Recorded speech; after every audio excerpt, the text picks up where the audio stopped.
Bienvenidos, queridos hermanos, a este especial que está ofreciendo EWTN sobre la raíz de la Eucaristía.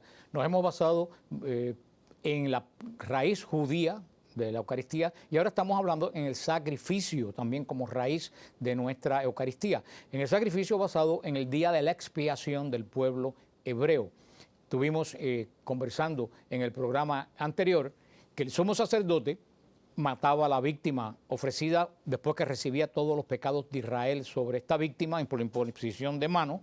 La víctima era sacrificada, el sumo sacerdote recogía la sangre, entraba detrás de la cortina llevando la sangre del animal en las manos, depositaba la sangre sobre la tapa del arca llamado el propiciatorio y ahí comenzaba la oración del sumo sacerdote pidiendo perdón por los pecados cometidos en Israel durante todo ese año que había pasado.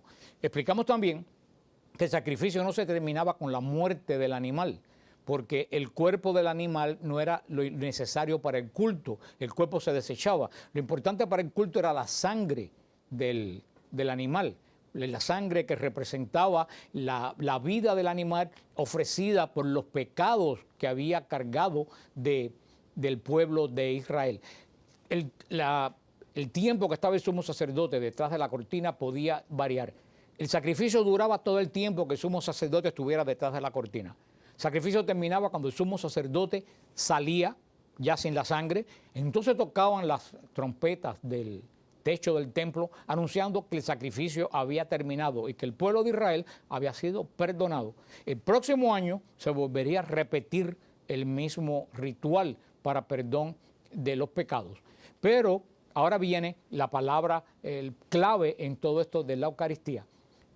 Nuestros hermanos de otras iglesias dicen que nosotros repetimos la muerte de Jesús. Nosotros no repetimos la muerte de Jesús, nosotros renovamos el sacrificio de Jesús. ¿Por qué? Porque el sacrificio de Jesús no solamente fue el Viernes Santo del año 33 a las 3 de la tarde, como el sacrificio no es la muerte del animal en el Yom Kippur. Lo importante en la muerte del animal es que el animal cargaba los pecados en el Yom Kippur y la sangre ministraba el perdón de los pecados de Israel. Nuestros hermanos piensan, como les dije, que el sacrificio terminó a las 3 de la tarde. El sacrificio no terminó a las 3 de la tarde. El sacrificio de Jesús comenzó a las 3 de la tarde. ¿Cuándo terminaba el sacrificio? Cuando el sumo sacerdote salía detrás de la cortina después de haber conseguido el perdón de los pecados del pueblo. Era un sacrificio por el pueblo. ¿Y qué anunciaba que el sacrificio había terminado? El toque de las trompetas. Ahora yo te pregunto, dice San Pablo, y lo vamos a leer en Hebreos 9, que Jesús entró al Santo de los Santos, a la presencia de Dios en el cielo, como nuestro sumo y eterno sacerdote, no llevando en las manos sangre de animales, sino su propia sangre. Ahora viene la pregunta, siguiendo el ejemplo del Yom Kippur que San Pablo nos presenta aquí y de la muerte de Jesús. San Pablo nos dice que Jesús entró en el cielo llevando en las manos su propia sangre, la sangre del sacrificio. Ahora yo te pregunto, ¿Jesús volvió a salir del cielo? Jesús no ha vuelto a salir del cielo. ¿Cuándo terminaba el sacrificio? Cuando el sumo sacerdote salía, lo cual quiere decir que el sacrificio de Cristo no ha terminado. ¿Cuándo el sacrificio de Jesús va a terminar? Cuando Él regrese, salga de la presencia de Dios en el cielo. Ahora tú vas a entender lo que dice San Pablo en Tesalonicenses: al sonido de la trompeta descenderá el Señor. Porque cuando salía el sacerdote, después de haber terminado toda esta redención de los pecados de Israel por medio de la sangre, sonaba el shofar anunciando que el sacrificio se había acabado. Hasta que no suene la trompeta, que San Pablo nos habla en Tesalonicenses, el sacrificio de Cristo va a estar vigente. Jesús está en el cielo en este momento presentando su sangre al Padre, mediando por nuestros pecados. La función del sumo sacerdote no era de llevar mensajes al Padre. La función del sumo sacerdote era mediar por los pecados de Israel. Por eso dice San Pablo en la carta a Timoteo, hay un solo mediador entre Dios y los hombres. Y nosotros decimos amén. El único que media con su sangre en las manos por nuestros pecados es Cristo, sumo y eterno sacerdote. Pero dice después en la carta a Timoteo inmediatamente San Pablo, ofrezcan oraciones unos por los otros. Eso es, Cristo es el mediador. Nosotros somos intercesores. Jesús dijo bien claro, todo lo que pidan al Padre en mi nombre, mi Padre se los dará. Por eso que nosotros vamos al Padre en el nombre de Jesús a pedirle las cosas. Y por eso los santos, nuestros hermanos, van al Padre en el nombre de Jesús a pedir, porque Jesús nos abrió el camino al Padre. Ya no hace falta más intermediario entre Dios y el Padre. Cristo es el camino entre Dios y el Padre. Por eso es el único mediador entre Dios y los hombres. Eso es un concepto que la Iglesia ha proclamado por 2000 años. Esto no es un invento de un pastor de hace 20 años. Y la verdadera mediación de Jesús es la Eucaristía. Por eso nosotros no repetimos, no podemos repetir lo que no se ha terminado. Nosotros renovamos el sacrificio de Jesús en cada Eucaristía, porque el sacrificio no se ha acabado. No sé si ustedes han oído ese canto que dice, yo no sé si la iglesia subió, si el cielo bajó. Yo digo, yo sí sé, en la Eucaristía la iglesia sube y el cielo baja. ¿Qué dice San Pablo en Hebreos 9? Si hay dos libros que son eucarísticos en las Escrituras, es Hebreos y el Apocalipsis. Créeme, el Apocalipsis habla más de la Eucaristía que del fin del mundo. Pero como la gente no lo sabe, por eso nadie entiende el Apocalipsis. Dice San Pablo, voy a leer algunos fragmentos de Hebreos 9. También la primera alianza tenía sus ritos litúrgicos y su santuario terreno. Se instaló una primera parte de la tienda donde se hallaba el candelabro. Así, San Pablo va a explicar cómo era el lugar santo. Después dice... en el Santo de los Santos, que contenía el altar de oro para el incienso, la cubierta de oro y en ella una urna con el maná. O sea, San Pablo va a explicar todo lo que estaba en el arca. Dice después San Pablo, todo ello, todo el rito de la expiación de Yom Kippur, decía, todo ello es un símbolo del tiempo presente. Luego entonces, San Pablo dice que la celebración del Día de la Expiación es un símbolo de lo que nosotros celebramos en este momento. Ahora dice San Pablo en el versículo 11, en cambio Cristo se presentó como sumo sacerdote de los bienes futuros, oficiando en una tienda mayor y más perfecta, no fabricada por manos de hombre, es decir, no de este mundo. San Pablo dice, sigue la semejanza, el templo era prefigura del cielo. En el templo estaba el lugar santísimo, donde no entraba nadie, solamente el sumo sacerdote a pedir perdón. Dice San Pablo, eso era prefigura de lo que es hoy realidad. O sea, si queremos entender lo que hay en el cielo, tenemos que entender lo que había en Israel. Nuestro sumo sacerdote en este momento no es un hombre mortal, es Cristo Jesús. Y así como el sumo sacerdote entraba a la morada, a la presencia de Dios, a pedir perdón por los pecados de Israel, llevando sangre en su mano, Cristo entra al lugar donde no entra nadie, al lugar santísimo. Por eso es mediador, porque Él es hombre y es Dios. Es primera vez que un hombre entra al lugar santísimo y entra porque es Dios.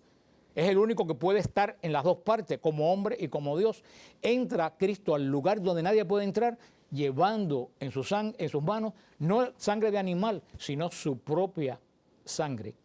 Y ahí comienza el proceso de la salvación. Jesús hace la redención en la cruz y comienza el proceso llamado salvación. Por eso dice San Pablo que entra en una tienda no fabricada por manos de hombre. O sea, a la presencia de Dios en el cielo. Y dice, y penetró en el santuario de una vez y para siempre. Los protestantes dicen, ustedes ven, ahí está la clave. la Eucaristía no puede ser eso porque ustedes dicen que Cristo muere cada vez. No, ahí es que está la clave de la Eucaristía. Cristo entró al cielo una sola vez. ¿Por qué el sumo sacerdote tenía que volver a salir? Porque tenía que volver a esperar un año y purificarse y volver a entrar. Cristo no tiene que purificarse porque no tiene pecado. Por eso cuando Cristo está en el cielo, entra de una vez y para siempre. Pero eso no quiere decir que el sacrificio se acabó. Acabamos de ver que el sacrificio continúa. Porque ¿qué sigue diciendo San Pablo? Y penetró en el santuario una vez para siempre, no presentando sangre de machos cabríos ni de novillos, sino de su propia sangre. De este modo consiguió una liberación definitiva. O sea, Cristo entró en la ascensión a los cielos, entró al lugar santísimo llevando en sus manos su propia sangre y a partir de ahí Él comienza a orar pidiendo perdón por nuestros pecados. Por eso es que si yo peco ahora, yo tengo perdón. Si se hubiera seguido el patrón que piensan los protestantes, que Cristo muere en el año 33 y ya se acabó el sacrificio, los sacrificios que nos habla San Pablo era perdón de los pecados anteriores, no de los pecados posteriores. Entonces, si todo se hubiera terminado en el año 33 de nuestra era, ¿quién perdona los pecados después? El secreto es que Jesús entró en el cielo y actualmente sigue hasta el día que salga ministrando delante del Padre con su sangre el perdón de nuestros pecados. Por eso es que la Eucaristía no solo es Pascua judía, es sacrificio. Se recuerdan cuando Jesús en la última cena dijo, hagan esto como anánesi o ascajá mío, como sacrificio memorial, que recuerden al Padre que Él tiene un pacto con nosotros. Jesús entró una vez al lugar santísimo, no ha vuelto a salir. El sacrificio no se ha terminado. Por eso cuando tú vas a la Eucaristía, lo que ocurre en la Eucaristía es que el mismo Jesús que está delante del Padre, con su sangre en las manos, clamando misericordia para nuestros pecados, se pone delante de nosotros en el altar. Querido hermano, no hay acción más poderosa en el mundo que la Eucaristía. Lo que se realizan en otras iglesias son sencillamente actos emocionales, donde no se mueve la fe, donde se mueve la emoción. Lo dijimos al principio del programa. Nada que nosotros ofrezcamos a Dios puede ser agradable a Dios porque está manchado por nuestros pecados. Lo único agradable a Dios es cuando en la Eucaristía le ofrecemos a Cristo, su Hijo perfecto, como memorial de que Él ha hecho la obra de la redención de nuestros pecados. Y así continuará la iglesia celebrando este sacrificio hasta que Jesús retorne en gloria. El día que suene la trompeta y anuncie que el sacrificio se acabó, en ese momento no habrá perdón de pecado más. ¿Por qué? Porque si ahora yo me arrepiento y yo pido perdón a Dios, Cristo está delante del Padre con su sangre y soy perdonado. Cuando Cristo salga a juzgar vivos y muertos, los que se arrepientan delante del Padre no van a tener nadie que medie por ello y el perdón no va a ser posible. Yo le he visto, la lectura más hermosa que yo he visto en relación con la Eucaristía se encuentra en la carta a los Hebreos, capítulo 12, y dice, vosotros en cambio os habéis acercado al monte Sión, ciudad del Dios vivo, la Jerusalén celestial, la reunión solemne de millones y millones de ángeles, a la asamblea de los primogénitos inscritos en los cielos, a Dios, juez universal, a los espíritus de los justos llegados a su perfección, a Jesús, mediador de una nueva alianza, y a la expresión purificadora de una sangre que habla más fuerte que la de Abel. Esto resumen lo que es la Eucaristía. Dice San Pablo, ustedes se han acercado al monte Sión. Cuando los judíos iban subiendo a Jerusalén para la Pascua y para la expiación, lo primero, después de tanto caminar, lo primero que veían era el monte Sión.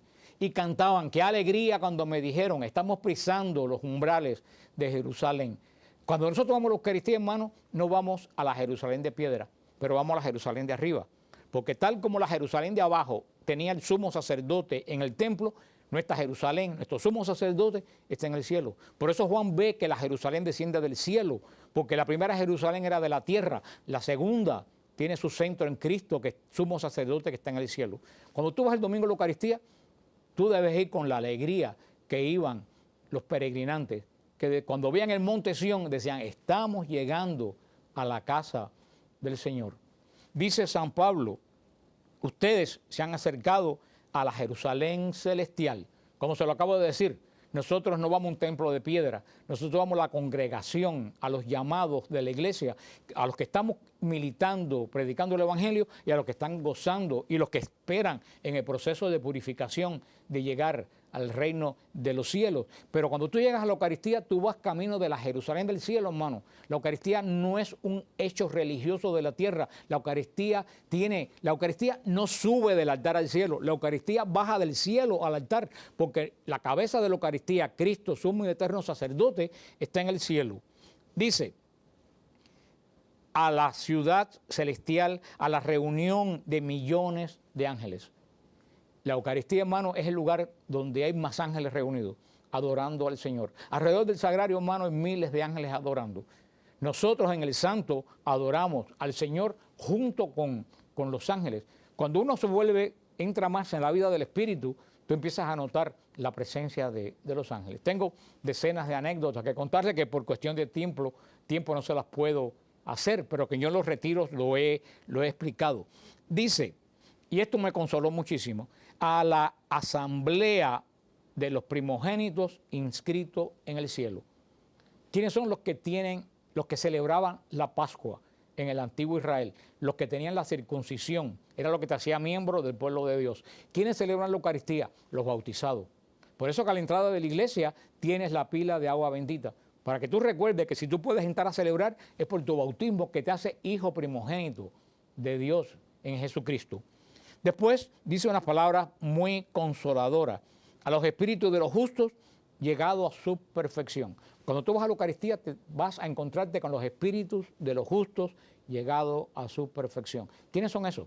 Los hermanos me han dicho los santos. Por supuesto que son los santos. Pero ¿qué santos? ¿Los canonizados? No, todos los santos. La Eucaristía es una fiesta de familia, porque es la obra de Cristo entregada al Padre por la unción del Espíritu Santo. La fiesta nuestra de la Eucaristía es de familia, dice San Pablo. Vas a encontrarte con los justos que llegaron al final de su término. Cuando tú vas a la Eucaristía, tú estás celebrando, estás adorando a Cristo con todos tus familiares que te precedieron y que están en el cielo adorando al Cordero. Si tú perdiste al esposo, al hijo, a la hija, a los padres, a la madre, todos ellos se unen a nosotros en la Eucaristía. Cuando tú adoras a Cristo en la Eucaristía, todos ellos están adorando junto contigo al Cordero Pascual en el mundo del Espíritu. Y dice, a Jesús, mediador de una nueva alianza. La alianza es el centro de toda la Escritura. Jesús es el mediador de esta alianza. Por eso lo dice cuando nos habla del cáliz, tomad y bebed todos de él. Esta es la sangre de la alianza nueva y eterna. Porque la primera alianza se hizo con sangre de animal. La segunda alianza se hace con la sangre del Hijo de Dios, por eso que es eterna. Y dice, a Jesús, mediador de una nueva alianza, y a la aspersión purificadora de una sangre que clama más fuerte que la de Abel. Es la sangre de Cristo, la que es rociada por el perdón de nuestros pecados. Por eso, la iglesia nace en y por la Eucaristía. Y de ahí todos los sacramentos nacen, del corazón de la iglesia, que es la Eucaristía, porque el orden sacerdotal, el que nos bautiza, el que nos perdona, el que nos unge, nace en el centro de una Eucaristía. La confesión proviene del perdón de los pecados de Cristo en el cielo, presentando su sangre al Padre. La Eucaristía es Pascua y es sacrificio al mismo tiempo. Una hermana que se convirtió en nuestro grupo, que fue testigo de Jehová por muchos años, ella nos decía, Fran, ustedes los católicos dicen que Jesús está en la Eucaristía, pero ustedes no lo creen. Y yo le dije a Jackie, ¿cómo tú vas a decir que los católicos no creemos que Jesús está en la Eucaristía? Y ella me explicó, porque desde que yo me enteré que Cristo está en la Eucaristía, yo voy al sagrario todos los días. Y cuando yo llego al sagrario, el sagrario está vacío. Sin embargo, cuando viene un sacerdote que anuncia que tiene don de sanación, la iglesia está a reventar. Si ustedes creyeran que Jesús sanara, como dicen, el sagrario estuviera lleno. Ustedes, me dijo Jackie, muchos de la iglesia lo creen, lo proclaman, pero no lo creen. Yo dije, Jackie, qué gran razón tú tienes. De verdad creemos que Jesús está en la Eucaristía. De verdad creemos que ese Jesús que está en la Eucaristía es el Jesús que sana. A mí muchas veces con las preguntas que contesto de WTN, me preguntan, Fran, estoy enfermo, tengo cáncer. Y yo le digo, vea al sagrario y ora, ponle al Señor esa petición en el sagrario. Alguien me dice, Fran, tengo problemas con mi hijo. Yo le dije, ve y con tu espíritu pon tu hijo en el sagrario y déjalo al Señor, que el Señor trabaje con él.